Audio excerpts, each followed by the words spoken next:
this point? Yeah, it's been great. And to your point, Vic, the fans. A lot of it has to do with fans coming out, making this a really tough place to play, and getting behind our team, which is great. I mean, my first year to now, what a world of a difference in terms of sellouts, crowd presence, and support. So we appreciate that, and hope that continues. And that players are doing their job. They're going out there, and tonight we got back to defending, especially in that second half.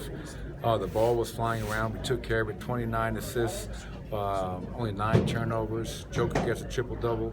Mason Plumlee off the bench was phenomenal.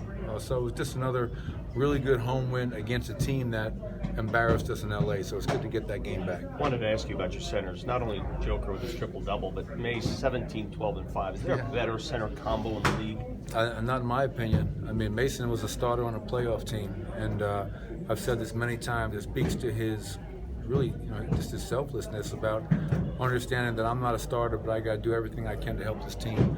And to get 17, 12, and 5 in 20 minutes of play is really remarkable. So happy for Mace. He is a big part of us being where we're at. He started for a while with Nicole, and now he's back to coming off the bench.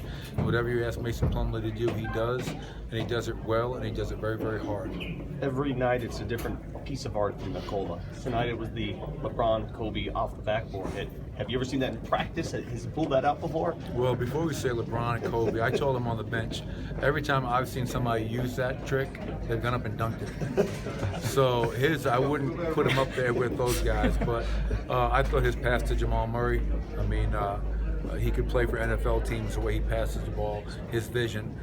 But that play where he just pivoted through the defense, off the glass, and laid it in, that just kind of speaks to his IQ, his feel for the game, and another triple-double. I mean, the guy continues to amaze. It would be easy to say fatigue would play a role, but the energy from the onset was there. It was. I mean, we did not bring our guys in for shoot-around this morning. We as coaches were tired, and I haven't played a minute the whole season, thank goodness. But back-to-back nights of getting in at 4 o'clock in the morning, that takes a toll. So I wanted our guys to get some rest in hopes that we'd come out and play with energy. And we got off to a great start, 37 points in that first quarter, got off and running. And once again, that second half defense, I think, was key. I think they were 1 of 15 from the three-point line in that second half. So really pleased with the defensive effort tonight. I asked you a little bit about this in Sacramento, but when both of your centers can run the break, what does that do to a defense that has to scramble, and how much is that part of what makes you guys so effective in transition? Yeah, it definitely helps. When you have playmaking bigs that rebound at a high level and they can push the break, now that allows your smalls, instead of coming back for the ball, to get out and run and get to the corners. I don't know if you guys remember the play in the first half. We come up with a big defensive stop. Joker's picking the ball up the middle of the floor. Malik runs the floor to the corner, gets a corner 3. And that's your center handling the ball in the middle of the break. And there's Malik Beasley giving himself up, getting to the corner, which we preach, and he gets a wide open 3. That kind of epitomizes how we want to run.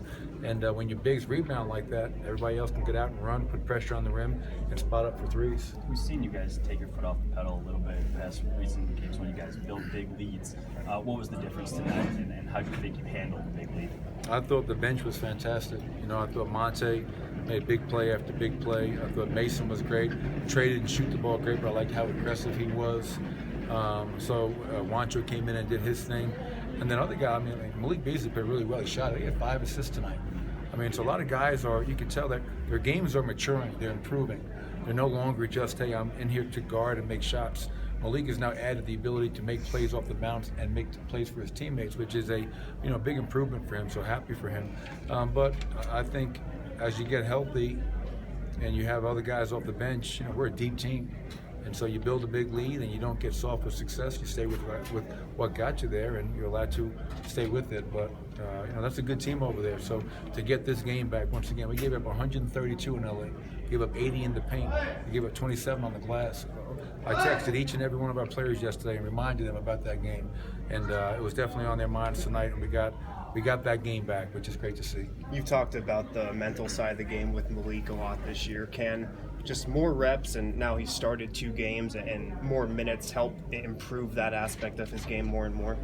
Yeah, I think, experience is the best teacher. The more minutes he's out there, and more important, the more minutes he's closing games in big moments, that repetition, that experience is only going to help him become a better player. and give him that mental confidence that you're talking about. Malik's been really good for us this year, so I'm happy for him. Obviously Gary wasn't able to go tonight. Who knows when we'll get him back? But the great thing about it for us, Gary can't go, so what? You know what I mean? Like, Will hasn't played in 38 games. Somebody else will step up and play at a high level. So I love our team. I love the makeup of our team. I love how connected we are. And I love the fact that we really, truly have a selfless group. We all care about each other and care about the success of the team before ourselves. You've talked about Nikola Jokic being more of a vocal leader. And after Trey Lyles hit that three, he was the first off the bench. Same with Tyler Lydon. How has he stepped up in that realm of being a vocal leader? Yeah, he's this year, obviously, 4th year in the league. By far his best in terms of being vocal. And what I like is, it's easy to be vocal when things are going your way. It's easy to be vocal when Tyler hits a shot and Joker's laying on the floor. But what I like, I've seen times when Nikola, when things haven't gone well, he's called guys out. And that to me is really important stuff.